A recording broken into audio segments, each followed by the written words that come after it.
بسم الله الرحمن الرحيم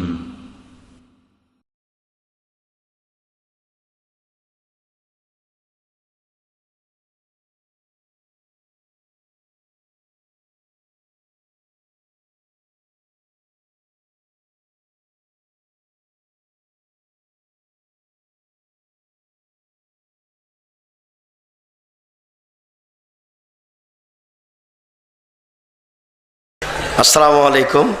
জি, বসে বক্তব্য দেওয়া যায়। রাসূল সাল্লাল্লাহু আলাইহি ওয়াসাল্লাম একদিন সালাতের পরে কাঠের মিম্বারের উপরে উঠে বসলেন। বসে বললেন যে তোমরা কি জানো আমি তোমাদের কেন বসতে বললাম? তখন সাহাবীগণ বললেন যে আল্লাহ এবং আল্লাহ রাসূল ভালো জানেন, আমরা জানি না। তখন তিনি বললেন যে আমি তোমাদেরকে জান্নাতের প্রতি আগ্রহী এবং জাহান্নামের ভীতির জন্য বসতে বলিনি। আসলে তামিমদারি একজন খ্রিস্টান মানুষ এসেছে এবং ইসলাম গ্রহণ করেছে।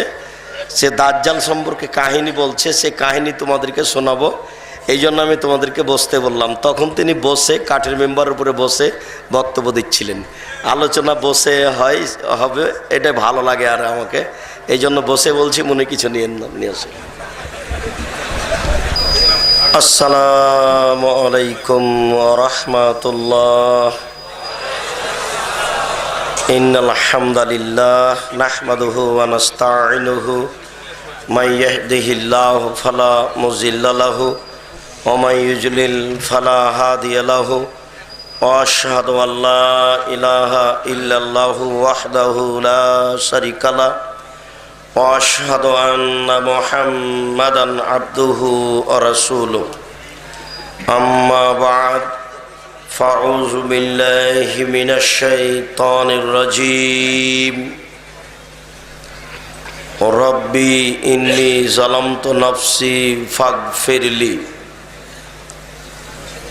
ইয়া ইবাদিয়াল্লাযীনা আসরাফু আলা আনফুসিহিম লা তাকনাতু মির রাহমাতিল্লাহ ইন্নাল্লাহা ইয়াগফিরুয যুনুবা জামিআ।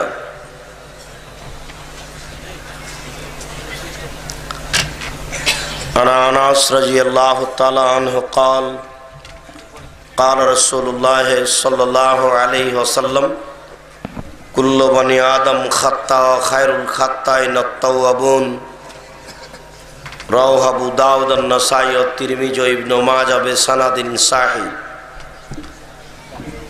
عن أبي هريرة رضي الله تعالى عنه قال قال رسول الله صلى الله عليه وسلم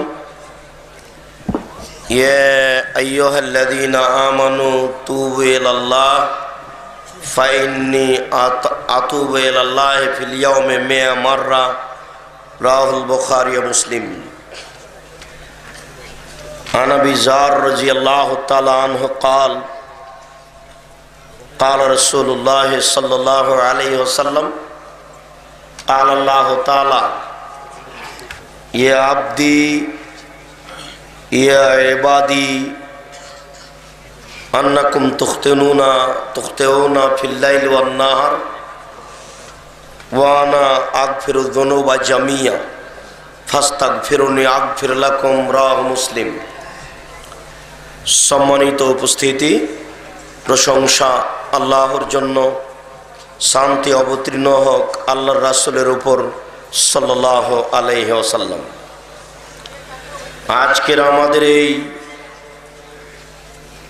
সম্মেলনের দ্বিতীয় দিনে আলোচ্য বিষয় হচ্ছে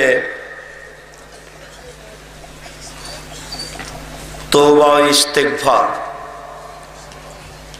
মানুষ আল্লাহর নিকটে ক্ষমা চাইবে, আল্লাহর নিকটে তওবা করবে, এটা একটা মানুষের জীবনে গুরুত্বপূর্ণ কাজ।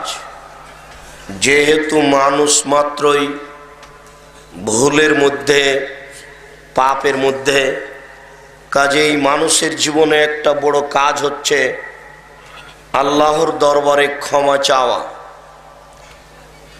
মানুষ যদি আল্লাহর দরবারে কেঁদে ক্ষমা চায় তাহলে আল্লাহ তার উপরে খুশি হন, আল্লাহ তাকে মাফ করে দেন। মূসা আলাইহিস সালাম একটি ভুল করে আল্লাহর দরবারে ক্ষমা চেয়েছিলেন। দুইজন মানুষ রাস্তার পাশে মারামারি করছিল। মুসা আলাইহিস সালাম একজনের পক্ষে হয়ে এক থাপ্পড় দিয়ে একজন লোককে মেরে ফেলেছিলেন। সেই দিন থেকে মুসা আলাইহিস সালাম বলতেছিলেন, রব্বি ইন্নী যালামতু নাফসি ফাগফিরলি, হে আমার প্রতিপালক, আমি আমার প্রতি অন্যায় করেছি, তুমি আমাকে মাফ করো। এই দোয়া তিনি মরা পর্যন্ত বলতে থেকেছেন। এরপরেও যখন তিনি বিচারের মাঠে উপস্থিত হবেন আর আমরা তার নিকটে উপস্থিত হব, তখন মুসা আলাইহিস সালাম বলবেন যে আমি তোমাদের কোনো উপকার করতে পারবো না। কেন? আমি আমার জীবনে একটা ভুল করেছি, এক থাপ্পড় দিয়ে একটা লোককে হত্যা করেছি। আমি জানি না আমার সেই পাপ ক্ষমা হয়েছে কিনা, আমি জানি না আমার যে কি হবে। আমার প্রতিপালক আমার উপরে এত রাগ করেছেন, এমন রাগ পূর্বেও করেননি, পরেও কোনোদিন করবেন না। আমার যে কি হয় তা আমি নিজেই বুঝি না। তিনি সব সময় বলতেন, রব্বিগফির ওয়ারহাম ওয়া আনতা খায়রুর রাহিমিন, হে আমার প্রতিপালক, তুমি ক্ষমা করো, তুমি দয়া করো, তুমি বড় দয়াবান, তুমি বড় ক্ষমাবান। মুসা আলাইহিস সালাম এই ভুলের পরে তিনি এই দোয়া সর্বদা বলতে থেকেছেন। আল্লাহ তাআলা আদম আলাইহিস সালামকে জান্নাতের একটি ফল খেতে নিষেধ করলেন। জান্নাতের ফল হারাম ছিল না, হালাল ছিল, বৈধ। কিন্তু আসলে আল্লাহ দেখতে চাচ্ছিলেন যে আদম আলাইহিস সালাম আমাকে মান্য করতে পারে কিনা। যখনই আদম আলাইহিস সালাম বললেন এই গাছের ফল খেও না, তখন ইবলিস সুযোগ পেল। এবার দেখা যাবে কিভাবে তাকে ফল খাওয়ানো যায়। যদি নিষেধ না করতেন তাহলে ইবলিসের এখানে কাজ থাকতো না। ইবলিস চট করে আদম আলাইহিস সালামের সামনে এসে বলছে, আমি খুব ভালো মানুষ, আমার একটা উপদেশ শোনেন, আপনাকে জান্নাতে থাকতে দেবে না, এই জন্য এই ফল খেতে নিষেধ করেছে, আপনি ফলটা খান। আমি খুব ভালো মানুষ, আমি আপনাকে উপদেশ দিচ্ছি, আপনি আমার উপদেশ গ্রহণ করুন। তারপর সরে যায়, আবার আসে, আবার বলে, আবার সরে যায়, আবার আসে, আবার বলে। এইভাবে বলতে বলতে এক পর্যায়ে আদম আলাইহিস সালাম বুঝলেন ফলটা খাওয়া হোক, তাই খেয়ে ফেললেন। যেমন ফল খেয়ে ফেললেন তেমন আল্লাহ বললেন, আমি যে ফল খেতে নিষেধ করেছি, কেন খেলে? সেই দিন থেকে আদম আলাইহিস সালাম বলা শুরু করলেন, রব্বানা যালামনা আনফুসানা, হে আমাদের প্রতিপালক, আমরা দুইজন আমাদের প্রতি অন্যায় করেছি।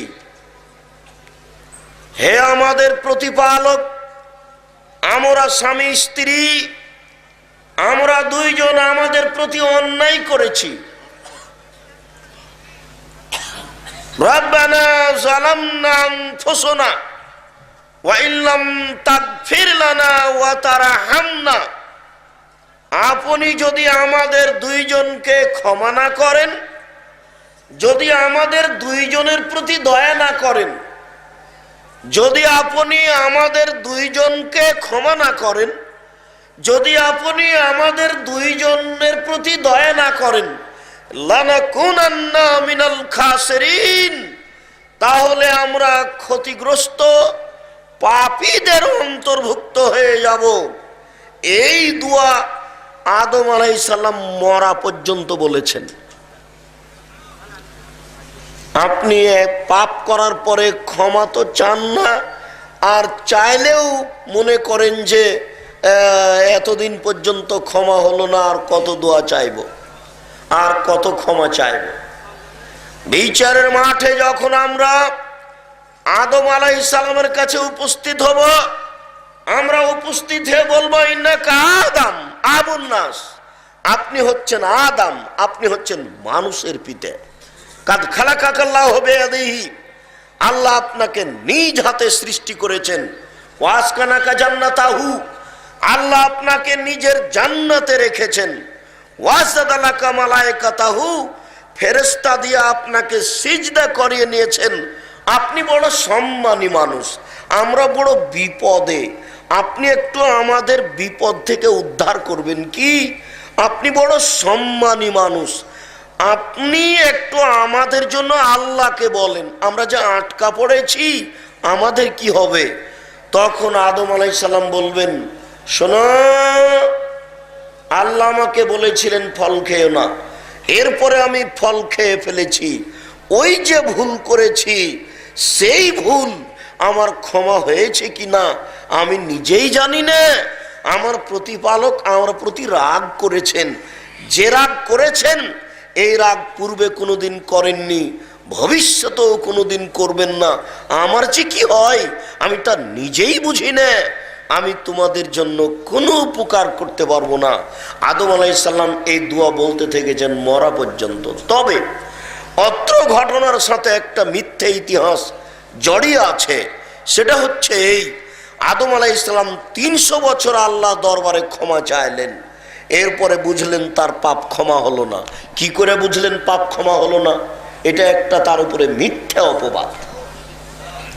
তিনি বুঝলেন যে তার পাপ ক্ষমা হলো না, তখন তিনি চিন্তা ভাবনা করলেন, খুব তো দোয়া করলাম, ক্ষমা তো হলো না, তাহলে দেখি আমি যখন জান্নাতে ছিলাম তখন ওই আরশের গায়ে লেখা ছিল লা ইলাহা ইল্লাল্লাহ মুহাম্মাদুর রাসূলুল্লাহ, অবশ্যই মোহাম্মদ কোনো বড় ব্যক্তি হবে, নইলে আল্লাহর নামের সাথে নামটা জড়ানো আছে কেন? আমি দীর্ঘ সময় ধরে ক্ষমা চাইলাম, হলো না, এবার দেখি মোহাম্মদের দোহাই দিয়ে ক্ষমা চাই, আল্লাহ আমি মোহাম্মদের মাধ্যমে তোমার দরবারে ক্ষমা চাচ্ছি, তুমি আমাকে মাফ করো। তখন আল্লাহ বললেন, দেখো আদম, তুমি যদি মরা পর্যন্ত ক্ষমা চাইতে তাহলে আমি তোমাকে ক্ষমা করতাম না, কিন্তু তুমি আজকে এমন মানুষের মাধ্যমে ক্ষমা চেয়েছো যে আমি না করে পারলাম না, যাও তোমাকে ক্ষমা করে দিলাম। এটা একবারে ডাহা মিথ্যা কথা। আল্লাহ আদমকে ক্ষমা করবেন না, এ একটা প্রতিশ্রুতি চলে আসছে। আশ্চর্য, মানুষ ক্ষমা চাইবে আল্লাহ তাকে ক্ষমা করবেন, এটাই বিধান। মানুষ ক্ষমা চাইবে আল্লাহ মানুষকে ক্ষমা করবেন, এটাই বিধান। আইয়ুব আলাইহিস সালামের নিজের বুঝে কিছু ত্রুটি ছিল, তাই তিনি বলতে থেকেছিলেন মরা পর্যন্ত, আন্নী মাসানিয়া যুরর ওয়া আনতা আরহামুর রাহিমিন, প্রতিপালক আমি বড় বিপদে, তুমি বড় দয়াবান। প্রতিপালক আমি বড় বিপদে, তুমি বড় দয়াবান, আমি ক্ষতির মধ্যে পড়েছি, তুমি আমাকে রক্ষা করো। আইয়ুব আলাইহিস সালাম মরা পর্যন্ত এই দোয়া পড়তে থেকেছেন ক্ষমা চাওয়ার জন্য। মহান আল্লাহ আমাদের বলেন,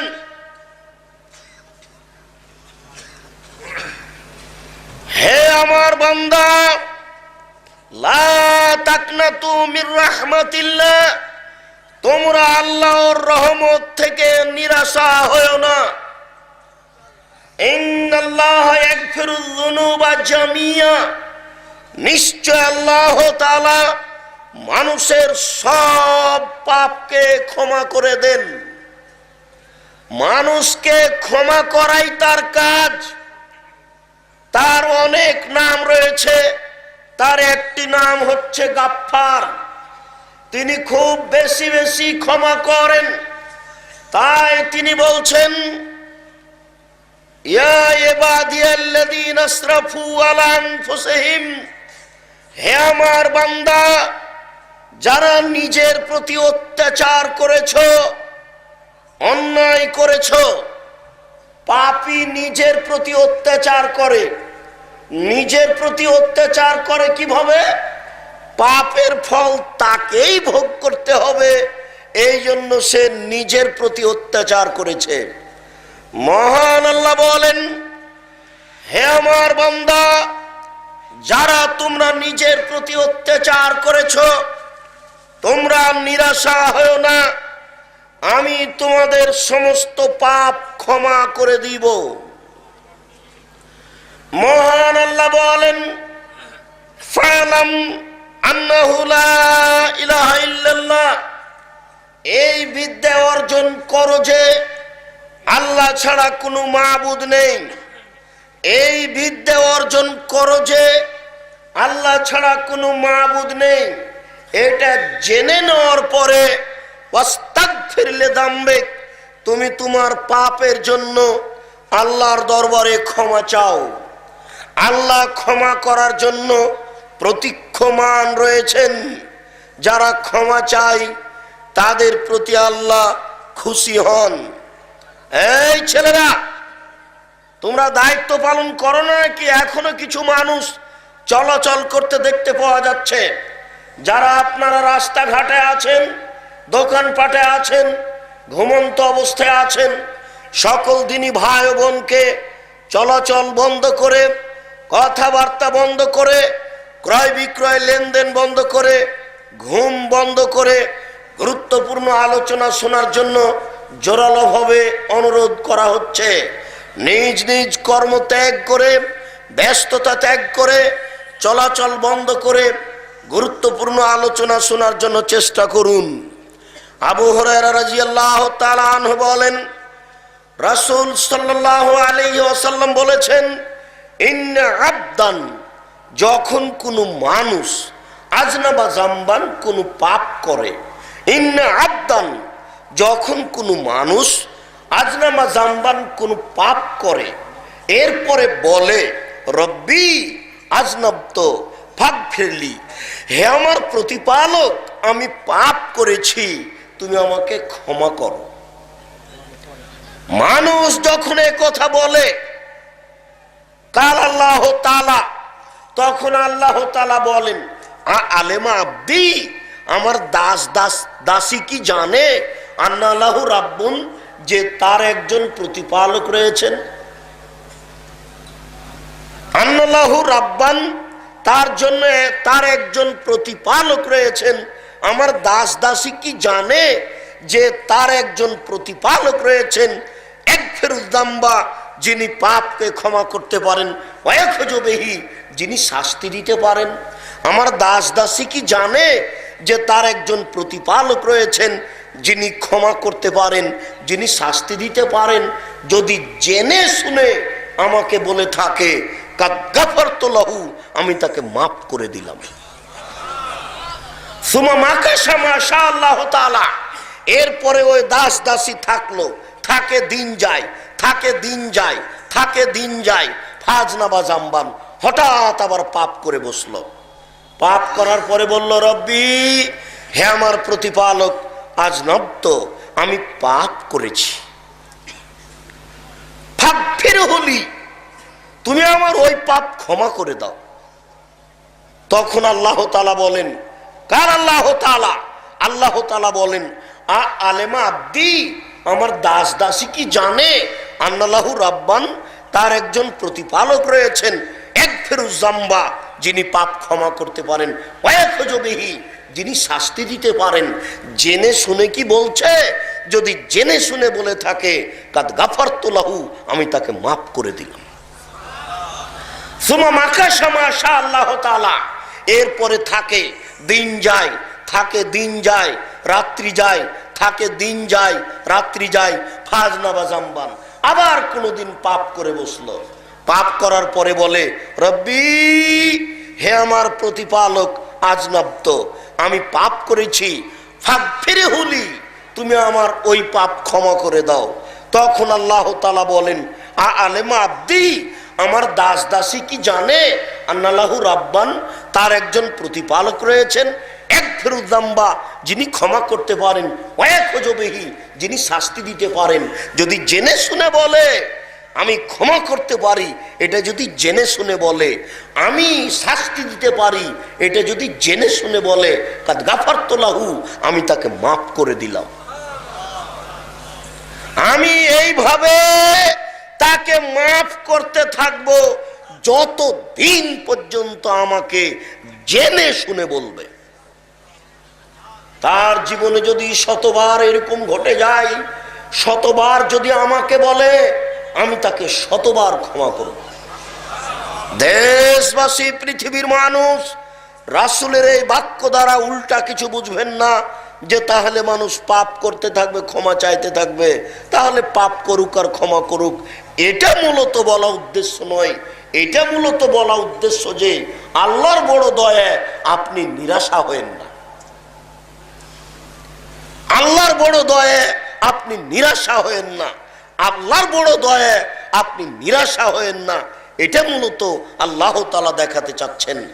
আনাস রাদিয়াল্লাহু তাআলা আনহু বলেন, রাসূল সাল্লাল্লাহু আলাইহি ওয়াসাল্লাম বলেছেন, কুল্লু বানি আদম খাত্তা, প্রত্যেক আদম সন্তানই পাপী।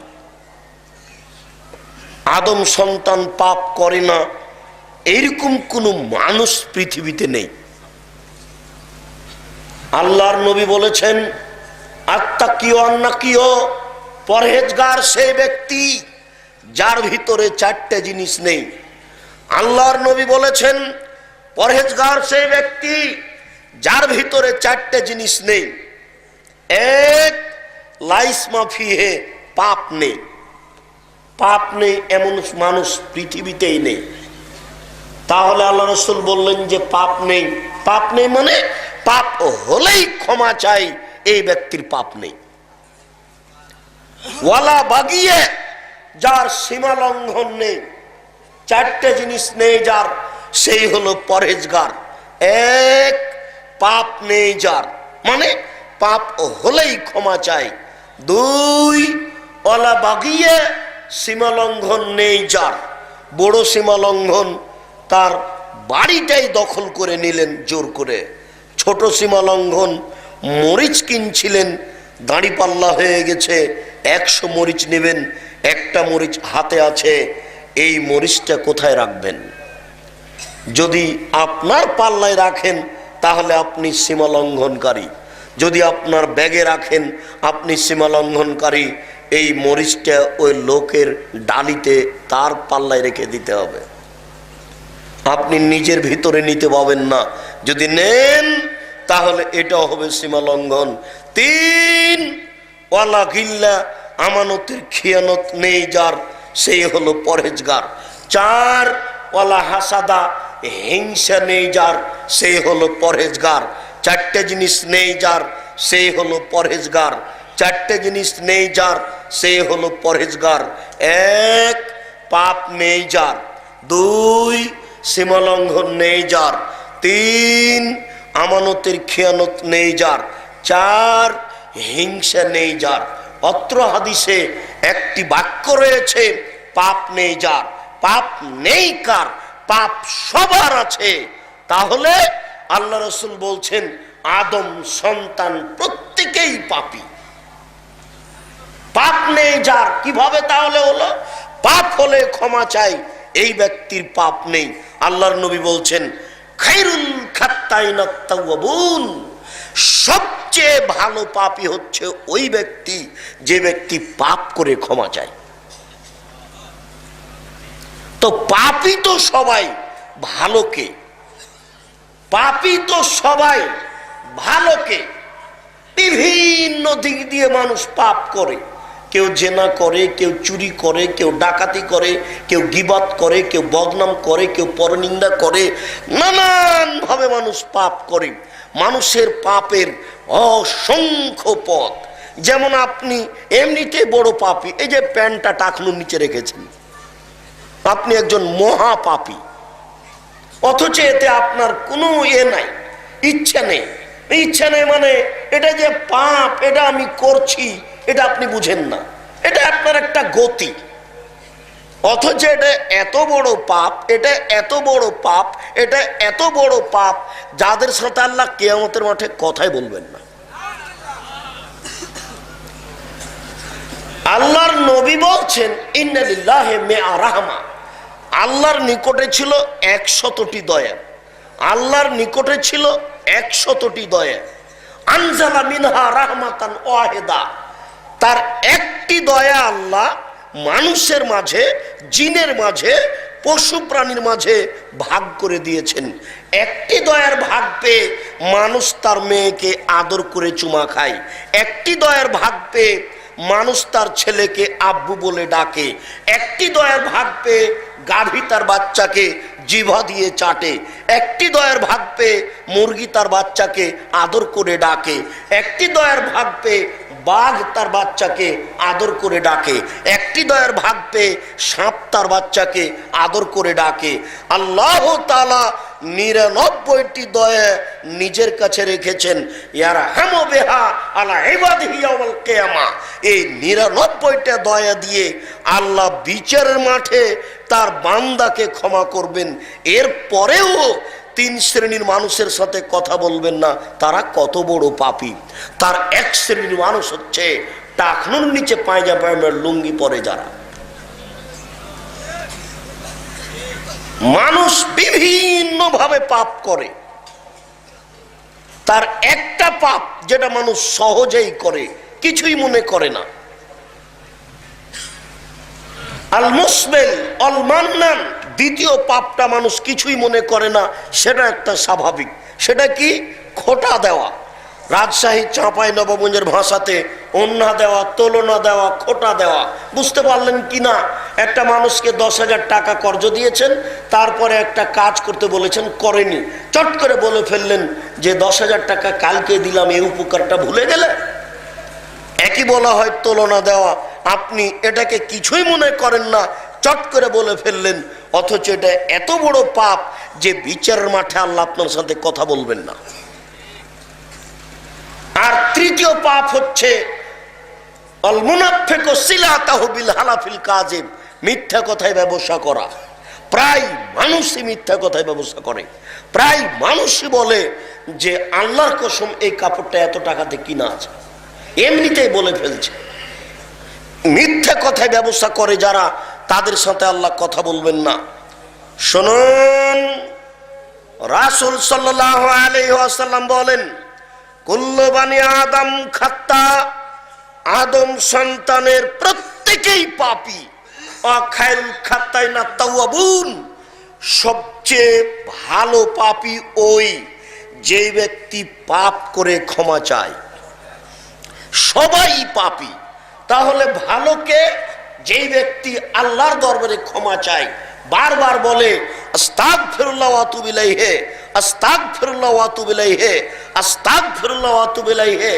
আল্লাহ তোমার কাছে ক্ষমা ভিক্ষা চাই, তোমার কাছে ফিরে যেতে চাই। আল্লাহ তোমার কাছে ক্ষমা ভিক্ষা চাই, তোমার কাছে ফিরে যেতে চাই। আল্লাহ তোমার কাছে ক্ষমা ভিক্ষা চাই, তোমার কাছে ফিরে যেতে চাই। আয়েশা রাদিয়াল্লাহু তাআলা আনহা বলেন, এই ছেলেরা, আচ্ছা আমাদের কি ছেলেরা দেখে না নাকি এই যে লোকগুলো এমনি হেঁটে বেড়াচ্ছে, এভাবে হাঁটছে কেন? তাহলে কি এদেরকে দেখার কোনো ব্যবস্থা নেই?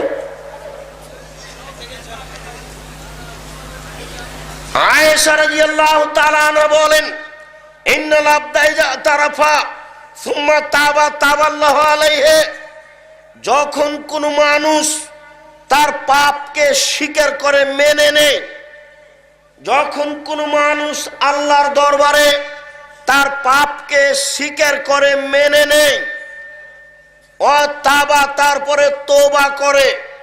তওবা কি? অনুতপ্ত সহকারে আর কোনোদিন পাপ করব না, একটা দৃঢ়তা নিয়ে কান্নার স্বরে আল্লাহকে বলে আস্তাগফিরুল্লাহ ওয়া আতুবু ইলাইহি, আল্লাহ তোমার কাছে ক্ষমা ভিক্ষা চাই, তোমার নিকট ফিরে যেতে চাই। রব্বি ইন্নী যালামতু নাফসি ফাগফিরলি, হে আমার প্রতিপালক, আমি পাপ করেছি, তুমি আমাকে ক্ষমা করো। এই দোয়া বারবার বলে পাপের স্বীকারোক্তি দিয়ে তখন আল্লাহ তাআলা তার পাপকে ক্ষমা করে দেন। আবু হুরায়রা রাদিয়াল্লাহু তাআলা আনহু বলেন, রাসূল সাল্লাল্লাহু আলাইহি ওয়াসাল্লাম বলেছেন, ইয়া আইয়ুহান নাস তুবু ইলাল্লাহ, হে মানুষ তোমরা আল্লাহর নিকটে তওবা করো। ওয়াইন্নী আস্তাগফিরুল্লাহ ফিল ইয়াউমি মিয়া মাররা, আমি মুহাম্মদ সাল্লাল্লাহু আলাইহি সাল্লাম দিনে আল্লাহর দরবারে 100 বার বলি আস্তাগফিরুল্লাহ ওয়া আতুবু ইলাইহি, আস্তাগফিরুল্লাহ ওয়া আতুবু ইলাইহি, আস্তাগফিরুল্লাহ ওয়া আতুবু ইলাইহি।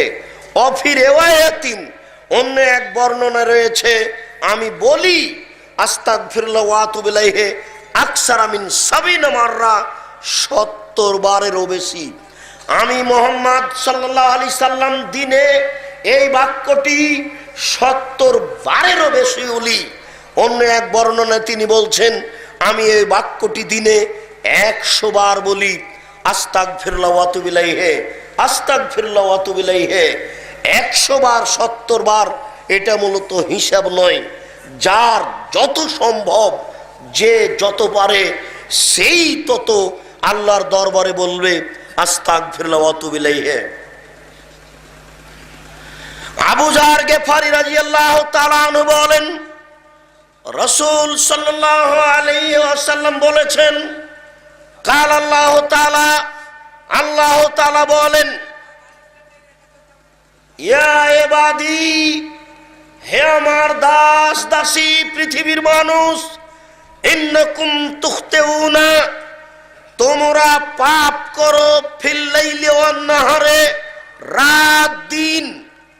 হে আমার দাস দাসী, তোমরা রাত দিন পাপ করতে থাকো। ওয়ানা আগফিরুয যুনুবা জামিয়া, আর আমি আল্লাহ তোমাদের সমস্ত পাপকে ক্ষমা করতে থাকি। ফাস্তাগফিরুনি ফাগফির লাকুম, অতএব তোমরা আমার দরবারে ক্ষমা চাও, আমি তোমাদেরকে ক্ষমা করে দিব। আদম সন্তান, তোমরা রাত দিন পাপ করো আর আমি তোমাদের সব পাপ ক্ষমা করে থাকি। তোমরা আমার নিকটে ক্ষমা চাও, আমি তোমাদের পাপ ক্ষমা করে দিব। তোমরা আমার নিকটে ক্ষমা চাও, আমি তোমাদের পাপ ক্ষমা করে দিব। আবু হুরায়রা রাদিয়াল্লাহু তাআলা আনহু বলেন, রাসূল সাল্লাল্লাহু আলাইহি ওয়াসাল্লাম বলেছেন, ইন্নাল্লাহা ইয়াবসুতু ইয়াদাহু ফিল লাইলি, আল্লাহ তাআলা রাতে এইভাবে হাত খান তার বাড়িয়ে দেন। আল্লাহ তাআলা রাতে তার 2 হাতকে বাড়িয়ে দেন। আল্লাহ তাআলা রাতে হাত বাড়িয়ে দেন এবং বলেন, তোমরা ক্ষমা চাও। লেকাই ইয়াতুবু মুসিউল লাইলে মুসিউন নাহারে, রাতে হাত বাড়ান যাতে করে দিনের পাপীরা আল্লাহর দরবারে ক্ষমা চায়। ওয়ায়াবসুতু ইয়াদাহু ফিল নাহারে, আল্লাহ তাআলা দিনে এইভাবে হাত বাড়িয়ে থাকেন। লেকাই ইয়াতুবু মুসিউল লাইলে, যেন রাতে যারা পাপ করেছে তারা দিনে ক্ষমা চায়। যারা রাতে পাপ করেছে তারা দিনে ক্ষমা চাইবে, যারা দিনে পাপ করেছে তারা রাতে ক্ষমা চাইবে। আর আমি এইভাবে হাত বাড়িয়ে বলছি, তোমরা ক্ষমা চাও, আমি তোমাদের ক্ষমা করব। তোমরা ক্ষমা চাও, আমি তোমাদের ক্ষমা করব। রাত দিন বলে আল্লাহ তাআলা বললেন, দিন রাত আমি প্রস্তুত রয়েছি তোমাকে ক্ষমা করার জন্য। দিন রাত আমি প্রস্তুত রয়েছি তোমাকে ক্ষমা করার জন্য। তুমি আমার কাছে ক্ষমা চাও। ক্ষমা চাই কে? আবু হুরায়রা রাদিয়াল্লাহু তাআলা আনহু বলেন, রাসূল সাল্লাল্লাহু আলাইহি ওয়াসাল্লাম বলেছেন, ইয়ানজিলু রাব্বুনা তাআলা ইলা সামাই দুনিয়া হিনা ইয়াবকা সুলুসুল লাইলিল আখির, যখন রাতের 3 ভাগের 1 ভাগ বাকি থাকে, রাতের 3 ভাগের 2 ভাগ পার হয়ে গেছে, 1 ভাগ বাকি আছে, 1টার পরে 2টার পরে 3টার পরে, এরকম সময়ে ইয়ানজিলু রাব্বুনা তাআলা ইলা সামাই দুনিয়া, আল্লাহ তাআলা সপ্তম আকাশ থেকে এই প্রথম আকাশে নেমে আসেন। জনৈক ব্যক্তি জিজ্ঞাসা করলো, আব্দুর রাজাক সাহেব, একদিন আপনি বক্তব্যে বুঝিয়েছিলেন যে 7টা জমিন 7টা আকাশ এইভাবে আছে। প্রথম জমিন হচ্ছে একটা ফুটবল। এই প্রথম জমিনটাকে দ্বিতীয় জমিনের মধ্যে ঢুকিয়ে দেওয়া হয়েছে। দ্বিতীয় জমিন হচ্ছে একটা বড় ফুটবল। এই 2 ফুটবলের মাঝে 500 বছরের পথ ব্যবধান আছে, চতুর্দিকে ফাঁকা। উপরে গেলে 500 বছর, নিচে গেলে 500 বছর, ডানে বামে গেলে 500 বছর। এইভাবে 7টি জমিন আছে, প্রত্যেকটার ভিতরে 500 বছরের পথ আছে ফাঁকা। এইভাবে 7ম জমিনটার উপর দিয়ে আছে আকাশ। আকাশ চতুর্দিকে আছে। 7ম জমিনের চতুর্দিকে আকাশ, মধ্যে 500 বছরের ফাঁকা আছে। এইভাবে 6ষ্ঠ, এইভাবে 7, এইভাবে 8, এইভাবে 9, এইভাবে 10, এইভাবে 11, এইভাবে 12, এইভাবে 14 নম্বর আকাশের উপরে আছে আল্লাহর আরশ, যেখানে তিনি সমাসীন থাকেন। এই আল্লাহর আরশটা হচ্ছে 14 নম্বর আকাশের চেয়ে বড়। আল্লাহর আরশটা যত বড়, আল্লাহ তাআলা তার চেয়ে বড়। তাই তো হচ্ছেন আল্লাহু আকবার। আল্লাহ হচ্ছেন সবকিছুর চেয়ে বড়। আব্দুর রাজ্জাক সাহেব তিনি 7ম আকাশের উপরে থাকেন, আরশের উপরে। এই বিশাল আকৃতির সৃষ্টিকর্তা প্রথম আকাশে নেমে আসবেন কিভাবে? যদি এইভাবে বলেন তাহলে আপনি আল্লাহকে নিজের মতো বুঝে নিলেন। অথচ আল্লাহ তাআলা বলছেন লাইসা কামিসলিহি শাই। আল্লাহ যে কার মতো তা মানুষ জানে না। আল্লাহর হাত আছে, পা আছে, চোখ আছে, কান আছে, এ কথা ঠিক। এখনই শুনলেন আল্লাহ হাত বাড়িয়ে দেন, হাত না থাকলে বাড়াবেন কি করে? বহুদিন শুনেছেন আল্লাহ বিচারের মাঠে জাহান্নামকে বলবে, জাহান্নাম তুমি কি পূর্ণ? তখন জাহান্নাম বলবে আর কি কিছু আছে? তখন আল্লাহ তার পাখানাকে জাহান্নামে ঢুকিয়ে দিবেন। তখন জাহান্নাম বলবে কাত কাত কাত, যথেষ্ট যথেষ্ট যথেষ্ট। তাহলে বোঝা যাচ্ছে আল্লাহর পা আছে, আল্লাহর হাত আছে, এ কথা ঠিক। পা আছে, এ কথা ঠিক। কান আছে, এ কথা ঠিক। চোখ আছে, এ কথা ঠিক। কিন্তু লাইসা কামিসলিহি শাই, কার মতো এটা মানুষ জানে না, তার মতো। অতএব তিনি 7ম আকাশের উপরে থাকেন তার মতো, প্রথম আকাশে নেমে আসেন তার মতো, আমার আপনার মতো নয়। যারা বলে আল্লাহ সর্বত্র বিরাজমান, তাদের আকীদা ভালো নয়, তাদের আকীদা ঠিক নয়, তাদের আকীদা সংশোধন করতে হবে। আল্লাহ সব জায়গায় থাকেন না, আল্লাহ থাকেন 7ম আকাশের উপরে।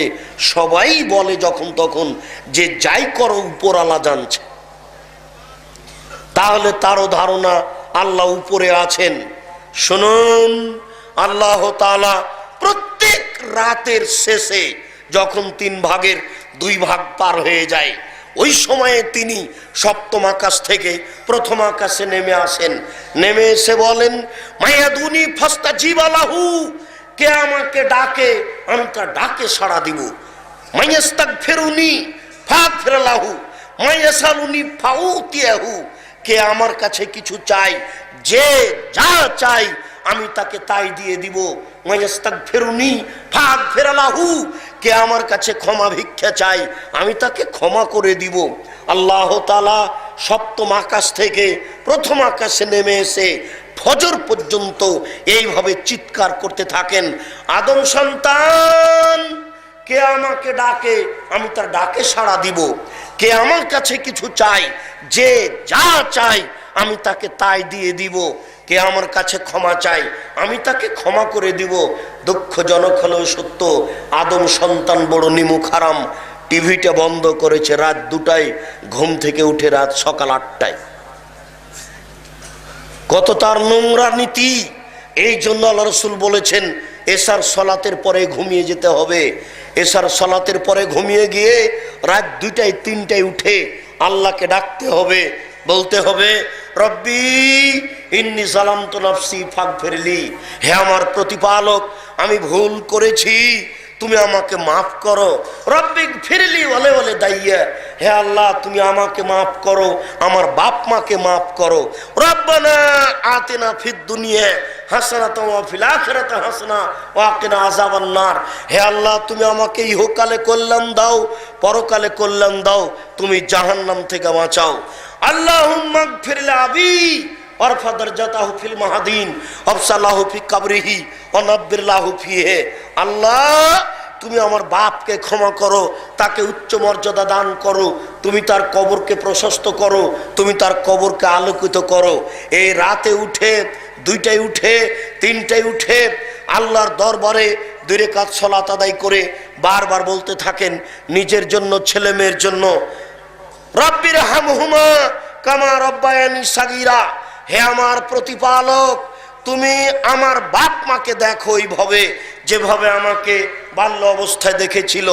আপনি রাত 3টায় উঠে 2 রাকাত সালাত আদায় করে বাপ মায়ের জন্য বলতে থাকেন আল্লাহুম্মা গফির লাহু, আল্লাহ তুমি তাকে ক্ষমা করো, ওয়ারহামহু তুমি তার প্রতি রহমত নাযিল করো, ওয়াফিহি তুমি তাকে মাফ করো, ওয়াফানহু তুমি তার প্রতি নিরাপত্তা অবতীর্ণ করো, ওয়াকরিম নুজুলাহু তুমি তাকে দামি সম্মানী খাদ্য খেতে দাও, ওয়াসমাদ খালাহু তুমি তার থাকার জায়গা প্রশস্ত করে দাও, ওয়াগসিলহু বিল মাই ওয়াসাল জল বারাদ তুমি তাকে ঠান্ডা স্বচ্ছ পানি দিয়ে ধুয়ে পরিষ্কার করে দাও।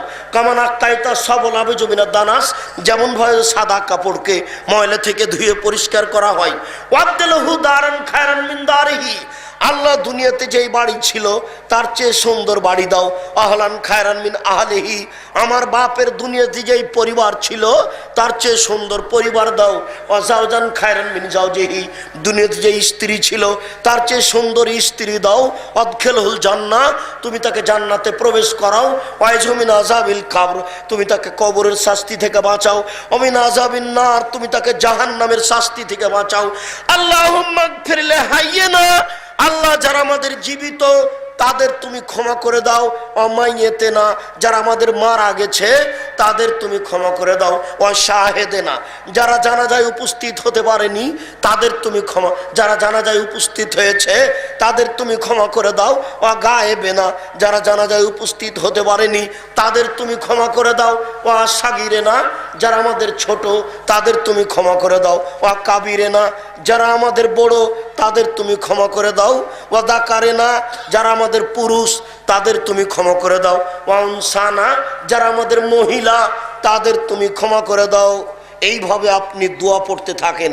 ওখানে জানাজা শব্দটা আমি লাগালাম, ওটা এমনিতেই বলে ফেলেছি। আপনি বাংলা এমনি অনুবাদ আপনাকে দেখালাম। আপনি রাতে উঠে যখন দোয়া করবেন এই দোয়া পড়তে থাকবেন বাপ মায়ের জন্য, যারা মারা গেছে তাদের জন্য। এই কথাই আল্লাহ তাআলা বলছেন আদম সন্তান তুমি সপ্তম আকাশ থেকে নিচে আকাশে নেমে এসে আমার দরবারে ক্ষমা চাও, আমি তোমাকে ক্ষমা করার জন্য প্রতীক্ষমান রয়েছে।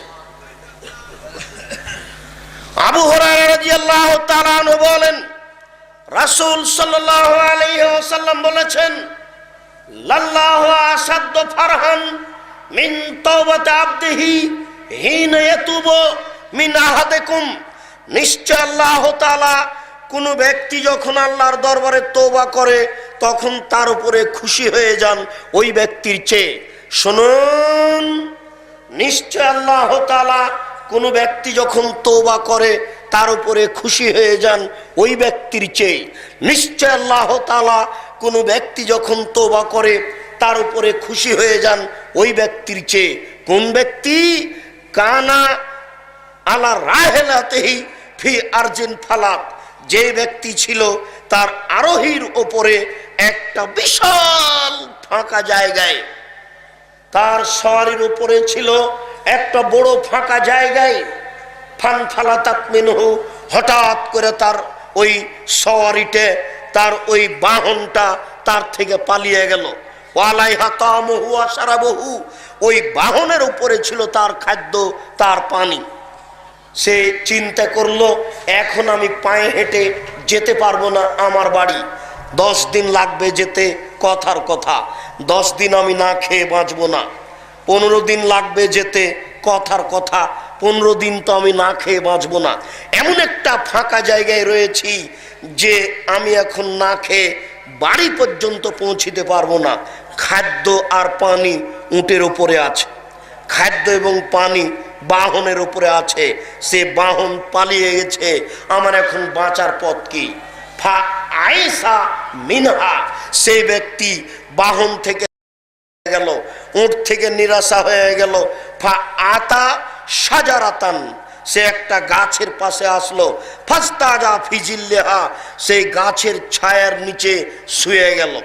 সেই গাছের পাশে আসলো, গাছের নিচে আসলো এবং গাছের ছায়ার নিচে শুয়ে গেল। ও আয়েশা মিন রাহেলাতেহি, এবং তার বাহন থেকে, সে তার সওয়ারি থেকে নিরাশা হয়ে গেল। নিরাশা হয়ে সে পড়ে আছে, শুয়ে আছে। ফাবাইনামা কাজালেক, এইভাবে থাকতে থাকতে ফায়জা হওয়া কায়েমাতুন ইনদাহু, হঠাৎ করে ওই বাহনটা পাশে দেখে দাঁড়িয়ে আছে। হঠাৎ করে ওই বাহন পাশে দাঁড়িয়ে আছে। ফা খাজা খেতামাহু, চট করে সে তার ফা খাজা খেতামাহা, সে চট করে তার লাগামটা ধরে নিল। লাগামটা ধরে নিয়ে বলছে, আল্লাহুম্মা, হে আল্লাহ, ইন্নাকা আব্দি ওয়া আনা রাব্বু, হে আল্লাহ, আমি হচ্ছি তোমার প্রতিপালক আর তুমি হচ্ছ আমার দাস। হে আল্লাহ, আমি হচ্ছি তোমার প্রতিপালক আর তুমি হচ্ছ আমার দাস। ফাক্তা ফি সিদ্দাতিল ফারহে, সে খুশিতে বাক্য উল্টিয়ে দিয়েছে। এই লোকটা যত খুশি হয়েছে তার বাহন পেয়ে, মানুষ যখন তওবা করে আল্লাহ তার উপরে এর চেয়ে অনেক অনেক অনেক বেশি গুণে খুশি হন। কি দিয়ে বুঝায় আপনাকে তওবা ইস্তেগফার? কি দিয়ে বুঝায় আপনাকে ক্ষমা চাওয়ার পথ? যদি হাদিসটা বুঝাতে পারতাম তাহলে জাতি তার পাপের জন্য আল্লাহর কাছে ক্ষমা চাইতো, তাহলে মানুষ তাহলে পাপ ছেড়ে দিয়ে আল্লাহর দরবারে ক্ষমা চাইতো। যারা অত্যাচার করেছে, নবীর নামে বদনাম করেছে, তারা অন্তত বন্ধ করে আল্লাহর দরবারে ক্ষমা চাইতো। কিন্তু তারাকে আমরা জানাতে পারলাম না, তারাও জানতে পারলো না, এমনি পশুর মতো থেকে গেল, দিন কাটাচ্ছে। এই ধরনের বহু মানুষ যাদেরকে কাছে আমরা দাওয়াত পৌঁছাতে পারলাম না। এই হাদিস 1400 বছর থেকে হাদিসেই পড়ে থাকলো, আমরা জাতির সামনে পেশ করতে পারলাম না। আবার আপনাকে ভালো করে বোঝানোর চেষ্টা করি, শুনুন। এই লোকটা বাহন পেয়ে, এই লোকটা তার সওয়ারি পেয়ে, এই লোকটা তার উটটাকে পেয়ে এত খুশি হয়েছে, খুশির কারণে বাক্য উল্টিয়ে দিয়েছে। বাক্য উল্টিয়ে দিয়ে বলছে, হে আল্লাহ, তুমি আমার দাস আর আমি তোমার প্রতিপালক। এই লোকটা যেমন বাক্য উল্টিয়ে দিয়েছে, মানুষ যখন তওবা করে এই লোকটা যত খুশি হয়েছে আল্লাহ তার উপরে তার চেয়ে বেশি খুশি হন। মানুষ যদি এই হাদিস বুঝতো তাহলে আল্লাহর দরবারে যখন তখন বলতো আস্তাগফিরুল্লাহ ওয়া আতুবু ইলাইহি, আস্তাগফিরুল্লাহ ওয়া আতুবু ইলাইহি, আস্তাগফিরুল্লাহ ওয়া আতুবু ইলাইহি। কিন্তু মানুষকে উপযুক্তভাবে এই হাদিস জানাতে বুঝাতে পারলাম না। আবু সাঈদ খুদরি রাদিয়াল্লাহু তাআলা আনহু বলেন, রাসূল সাল্লাল্লাহু আলাইহি ওয়াসাল্লাম বলেছেন, কানা রাজুলুন ফি বানি ইসরাইল, বানি ইসরাইলের যুগে অনেক অনেক দিন আগে একটা লোক ছিল, হাজার হাজার বছর আগে একটা লোক ছিল, কাতালা তিসাতা তিসিনা ইনসানান, সে 99টা মানুষকে হত্যা করেছিল। বানি ইসরাইলের যুগে একটা লোক ছিল, সে 99টা লোককে হত্যা করেছিল। একটা লোককে হত্যা করলে এত পাপ হয়, সারা পৃথিবীর মানুষকে হত্যা করে যত পাপ হয়। একটা মানুষকে হত্যা করে অত পাপ হয়, সারা পৃথিবীর মানুষকে হত্যা করে যত পাপ হয়। যারা এই সরকারি পর্যায়ে আছে, নেতা নেত্রী সহ, এমপি মন্ত্রী সহ, ওসি দারোগা পুলিশ, কেউ শরীয়ত বুঝে না। এরা প্রায় সব জাহেল, এরা সব প্রায় মূর্খ, কারো বোধগম্য নেই, হিতাহিত জ্ঞান নেই, বোধোদয় নেই। মানুষের যে একটা মান মর্যাদা আছে কেউ বুঝতে চায় না। শুনুন, আল্লাহ এ কথা বলছেন, আল্লাহর নবী এ কথা বলছেন, একজন মানুষকে হত্যা করা এত বড় অপরাধ, সারা পৃথিবীর মানুষকে হত্যা করা যেমন অপরাধ। এই লোকটি ৯৯টা মানুষকে হত্যা করেছিল। হত্যা করার পরে ফাতারাহেবান একজন দরবেশের কাছে আসলো। দরবেশ মানে যে এমনিতে তাসবিহ টিপে জ্ঞান গরিমা নেই। দরবেশ মানে এই যে আপনাদের দেশের যারা দায়িত্ব পালন করছে, হজ করতে যায় জ্ঞান গরিমা নেই, উমরা করতে চায় জ্ঞান গরিমা নেই, শরীয়ত কিছু বুঝে না, এমনিতে সুবহানাল্লাহ আলহামদুলিল্লাহ কাটে, একই বলা হচ্ছে দরবেশ। এই দরবেশের কাছে আসলো সে ৯৯টা লোককে হত্যা করা ব্যক্তি। এসে বলছে ফাসালাহু, তাকে জিজ্ঞাসা করলো আলাহু মিন তাওবা, এরকম মানুষের কোনো তওবা আছে কি যে লোকটা ৯৯টা মানুষকে হত্যা করেছে? ফাকাল আল্লাহ, তখন সে বলল না। হ্যাঁ, ৯৯টা মানুষকে হত্যা করে ক্ষমা চাও। তার এটা হলো নির্বুদ্ধিতা, জাহেলিয়াতের অজ্ঞতার পরিচয়। সে আল্লাহর রহমতকে জানে না। যদি আলেম হতো তাহলে বলতো যে নিরাশা হবেন না, ক্ষমা চান, নিরাশা হবেন না, ক্ষমা চান। এই লোক ছিল দরবেশ, জাহেল। এই বলে দিল যে ৯৯টা লোককে হত্যা করে ক্ষমা চান। তখন আবার রাগ করে ফাকাতালাহু একেও দিয়েছে। ১০০ জন হয়ে গেল। ফাজা আলাইয়া সালো, এরপরে জিজ্ঞাসা করতে লাগলো কোথায় বাঁচার পথ আছে? কে আমাকে ফতোয়া দিতে পারে যে ক্ষমা পাওয়া যাবে? কে আমাকে ফতোয়া দিতে পারে ক্ষমা পাওয়া যাবে? ফাকালারা জুলুন, হঠাৎ একটা লোক বলল ইতে কারিয়াতান কাদা ওয়া কাদা, তুমি অমুক গ্রামে যাও, সেই গ্রামে একজন মাওলানা সাহেব আছে, ওখানে গিয়ে ফতোয়া জিজ্ঞাসা করো, দেখো তোমার বাঁচার পথ আছে কি না। এই কথা শুনে প্রস্তুতি নিতেই আদরাকাহুল মওত, মরণ তাকে পেয়ে নিল। মরণ চলে আসলো, সে এখন মাটিতে পড়ে যাচ্ছে। ফান্না সাদরাহু নাহওয়াহা, মাটিতে পড়ে যাওয়ার সময়তে তার বুকটাকে ওই গ্রামের দিকে ঠেলে দিয়ে আল্লাহকে বলতে চাচ্ছে, আল্লাহ আমি ১০০টা মানুষকে হত্যা করেছি সেটা ভিন্ন কথা, আমি বুকটাকে ওই গ্রামের দিকে ঠেলে দিয়ে তোমাকে বলতে চাচ্ছি আমি মূলত ক্ষমা চাই। আল্লাহ, মরার সময়তে আমি বুকটাকে ওই গ্রামের দিকে ঠেলে দিয়ে তোমাকে বলতে চাচ্ছি আমি ১০০টা মানুষ হত্যা করেছি সেটা ভিন্ন কথা, তবে আমি চাচ্ছি বাঁচার পথ কোথায়। আমার সময় শেষ হয়ে গেল, আমি বাঁচার পথ খুঁজে পেলাম না, তবে বুকটাকে মরার সময়তে ওই দিকে একটু ঠেলে দিলাম, যেন তুমি দেখে বুঝো যে আমি তোমার কাছে ক্ষমা চাচ্ছিলাম। লাশ পড়ে আছে। ফাক্তাসামাত ফিহে মালায়েকাতুর রাহমা ও মালায়েকাতুল আযাবা, জাহান্নামের ফেরেশতা আর জান্নাতের ফেরেশতা উভয় ফেরেশতা এসে হইচই লাগিয়ে দিল, একে জাহান্নামে নিয়ে যেতে হবে, একে জান্নাতে নিয়ে যেতে হবে। ফাআল্লাহু ইলা হাজিহি আনতাবাদি ওয়াল্লাহু ইলা হাজিহি আনতাকাররবি, আল্লাহ তাআলা তখন এই গ্রামকে বললেন, যে গ্রাম থেকে যাচ্ছিল সেই গ্রামকে বললেন তুমি একটু পিছে হটে যাও। যে গ্রামের দিকে যাচ্ছিল সেই গ্রামকে আল্লাহ বললেন যে তাকাররবি, তুমি একটু আগিয়ে আসো।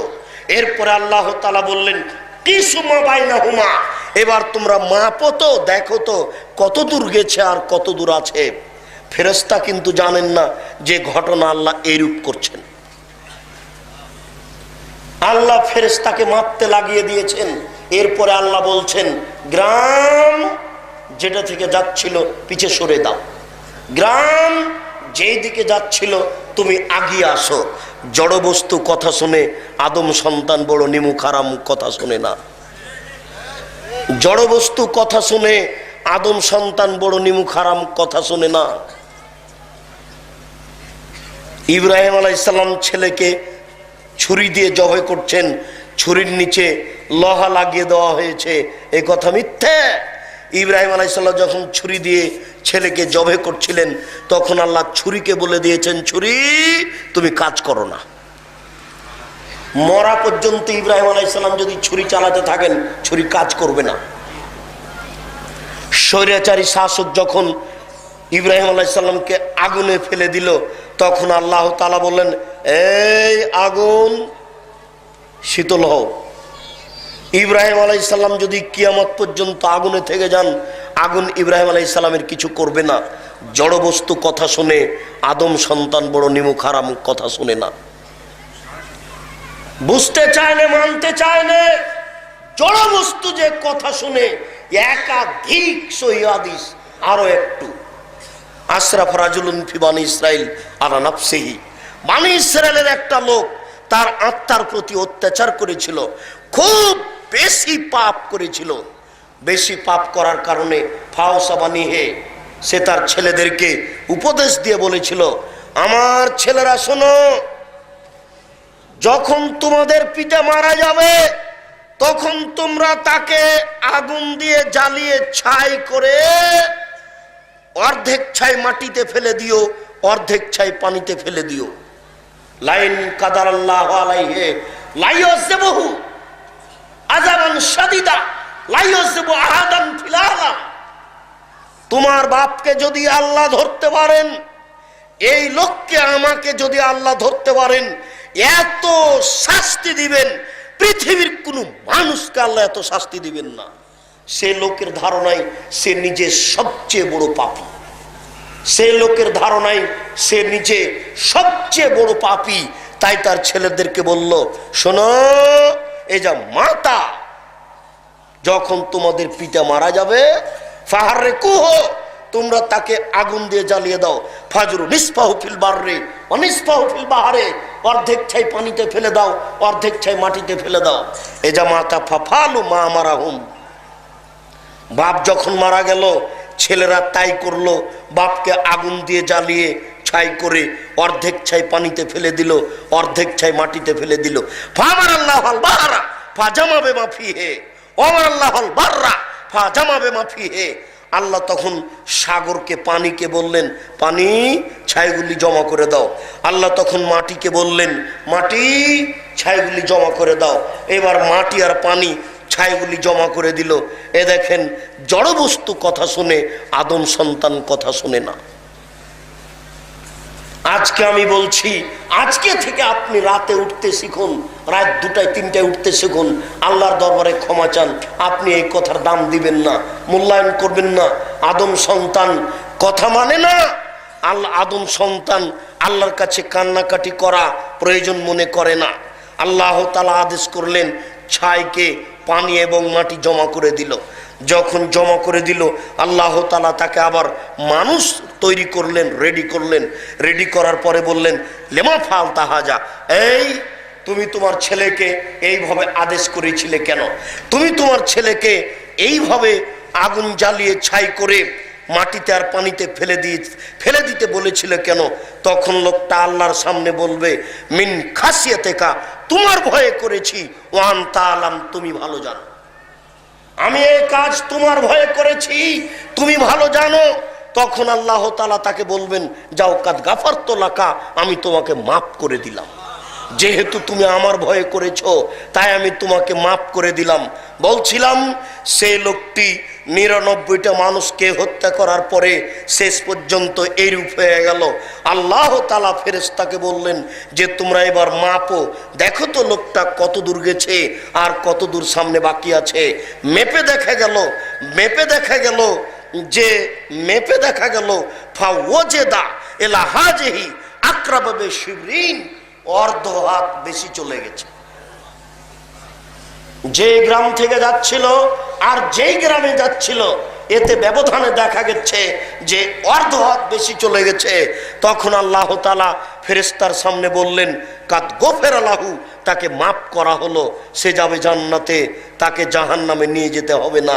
আল্লাহ তাআলা একজন মানুষকে ক্ষমা করার জন্য এই কৌশল অবলম্বন করলেন।